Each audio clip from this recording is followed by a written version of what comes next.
落雪，出邊好凍，零下20度，淨係煮當歸生薑羊肉湯最好嘅時候。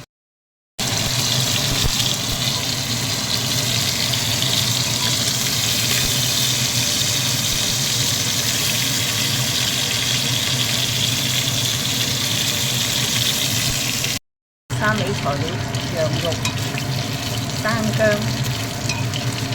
當歸，有比例嘅嚇。先煎一煎佢先，羊肉煎咗你先，等間準備加熱佢就得㗎啦。當歸生薑羊肉湯，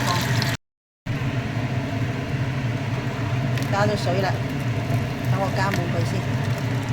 呢個湯最好就係咩呢？啲女人陰道有問題嚇。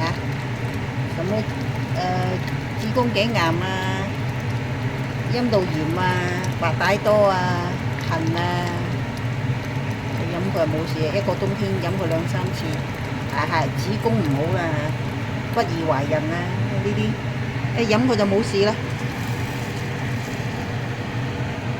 子宮爛到溶啊！